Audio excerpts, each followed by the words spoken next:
One of our purposes in life is to be a witness to the world and show how good God is. We are to reflect His glory. Yet some of us read the Bible and can quote it from Genesis to as far as the eye can see, yet we continue to live in sin like what we read is a fantasy. Knowing is not enough.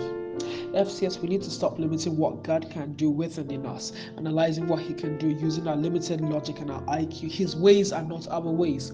We do all this and make our plans thinking we're smart, but really all we do is go to a place called mediocrity. Mediocrity is seductive because it's safe and feels comfortable. It's what you're used to. It's familiar, it's home, it's safety. It's the safety blanket you go to after a long, cold day. But what we don't realize is 5 years down the line, you open your eyes and suddenly that safety and comfort is a lie, and the price we've had to pay has been too high. Lots of unrealized dreams, lots of lives that didn't live up to their potential. Too many what ifs, so many had I known, a multitude of if only I could go back. And it shows up in different areas of your lives. Yes, I'm talking to you. He tells you to fast till 6, but you can't because the panini looks too yummy, and you forget that Jesus Christ did 40. Some of you are doctors and have fields that you say are too tough and out of reach, like cardiology or neurology. You convince yourself that you're not nearly smart enough, so you settle for dermatology. But you forget that the grace of God combined with your effort, however small you think it may be, makes things easy. Launch out into the deep and take the healing power of Jesus to the hopeless and needy. Some of you here are singers, some on stage and others hide and perform in the shower, but what's really hidden is the power from God to create a melody so beautiful it brings people to their knees in all of God's beauty.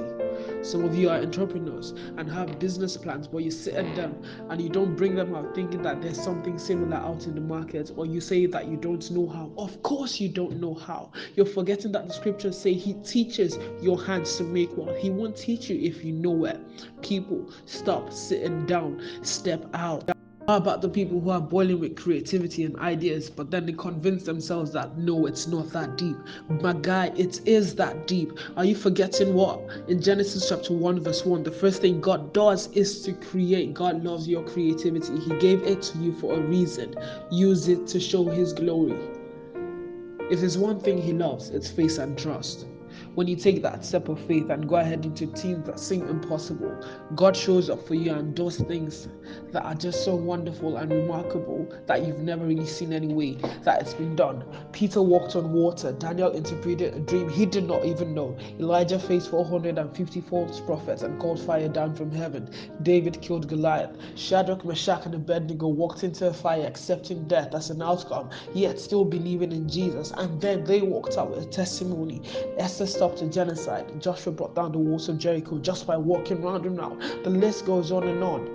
Go that extra mile to seek Jesus out. How about the story of Zacchaeus, a dwarf who climbed a tree because he couldn't see the master, or Bartimaeus that was caught blind and shouted out to the master and didn't even stop when the crowd shouted at him to keep his voice down, all because he wanted that encounter with the master. Hey, I'm not going to lie to you. Attaining this glory won't be easy. You'll be tossed up and down, you feel tired, and sometimes you might feel silly. You might encounter the valley of the shadow of death, or you might have some afflictions that will come your way and tribulations.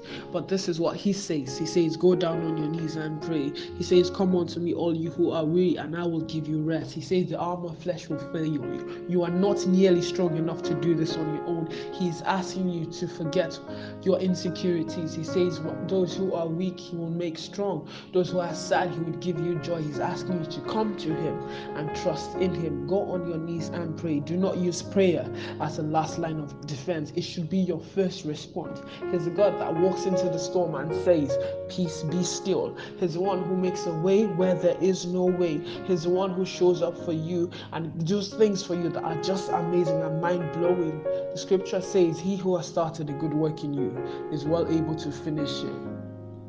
I didn't have a title at the beginning of this message, but right now I think I can give you one. Trust Him and launch out into the deep. God bless you.